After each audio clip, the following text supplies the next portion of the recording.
السلام علیکم، میں ہوں واجد خان اور آپ دیکھ رہے ہیں محمد نیوز۔ شروع کرتا ہوں اللہ کے نام سے جو بڑا مہربان اور نہایت رحم کرنے والا ہے۔ جیسا کہ آپ جانتے ہیں محرم الحرام کا مہینہ ہے۔ اس میں چند ایسے فقرات، چند ایسی باتیں جو بہت سارے لوگ نہیں جانتے۔ ہمارے ساتھ موجود ہیں عرفان صاحب، موجود ہیں ہمارے ساتھ، ہم ان سے جانتے ہیں محرم الحرام کے بارے میں۔ اس میں چند سوالات ہم انہی سے جانتے ہیں۔ السلام علیکم۔ جی وعلیکم السلام سر کیا حال چال ہے؟ خیریت۔ عمر صاحب ہمیں بتائیے کہ 10 محرم کو روزہ کیوں رکھا جاتا؟ جی بہت ہی پیارا مسئلہ آپ نے سوال کیا کہ اور دیکھ کر خوشی ہے کہ آپ لوگ یہ سوال لے کر آئے۔ اللہ تبارک و تعالیٰ کا لاکھ کرم ہوا۔ دیکھیں یہ 10 محرم الحرام کو جو ہم روزہ رکھتے ہیں، یہ اللہ کے پیارے نبی صلی اللہ علیہ وسلم حضرت موسیٰ علیہ السلام سب سے پہلے انہوں نے روزہ رکھا تھا جب ان کو فرعون سے نجات ملی تھی، تو شکرانے کے طور پر انہوں نے یہ 10 محرم الحرام روزہ رکھا ہے۔ ٹھیک ہوئی۔ اچھا مول صاحب ہمیں بتائیے گا کہ محرم الحرام میں جو 2 روزے رکھے جاتے ہیں ان کے بارے میں ذرا روشنی ڈالیں آپ۔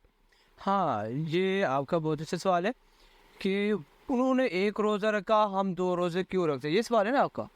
ٹھیک ہے، بہت پیارا۔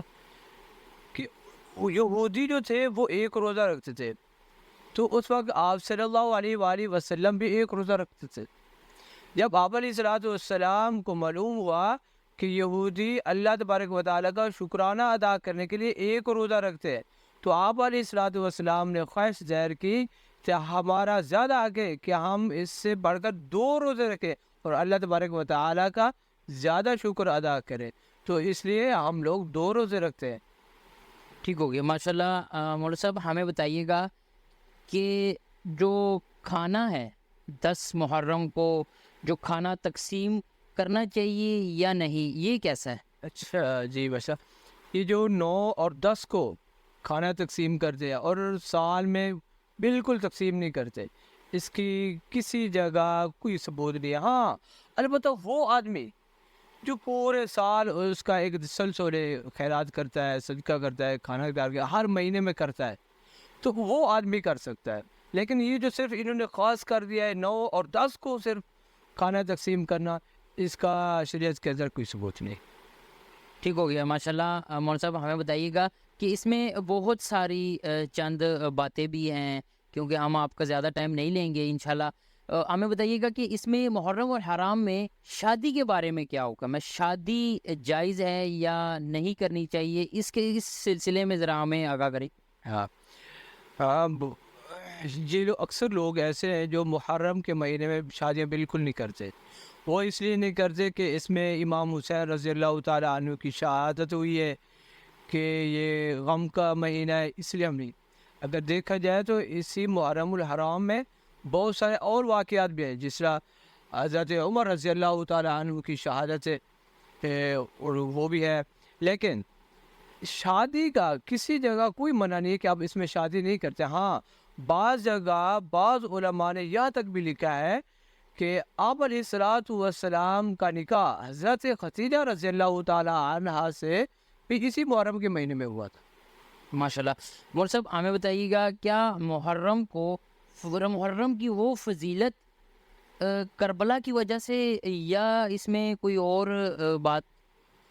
ہاں دیکھیں، محرم کو جو فضیلت ملی ہے صرف کربلا کی وجہ سے نہیں کہ اس میں حضرت حسین رضی اللہ تعالیٰ شہید ہوئے اور یہ محرم اس طرح مشہور مہینہ ہو گیا، نہیں ایسا نہیں ہے۔ اسی محرم کو حرام کو اور بھی بہت سے واقعات ہوئے ہیں۔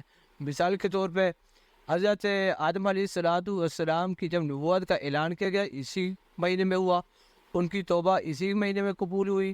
حضرت نوح علیہ السلام کی کشتی جودی پہاڑ پر ٹھہری تو اسی محرم الحرام کے مہینے میں تھی۔ حضرت یونس علیہ السلام مچھلی سے پیٹ سے نکلے تو اسی 9 محرم الحرام سے نکلے۔ حضرت یوسف علیہ السلام کنویں سے نکلے تو محرم کا مہینہ تھا۔ حضرت ابراہیم علیہ الصلوۃ والسلام کو خلیل اللہ تعالیٰ نے بنایا، اپنا دوست بنایا، تو اسی محرم تو ارکن مقصد کہ محرم کو فضیلت صرف کربلا کی وجہ سے نہیں ہے، محرم کو فضیلت باقی اور وجہ سے بھی ہے، یہ ہمارا اسلامی پہلا مہینہ بھی ہے، یہ محرم صرف اس وجہ سے نہیں ہے یہ۔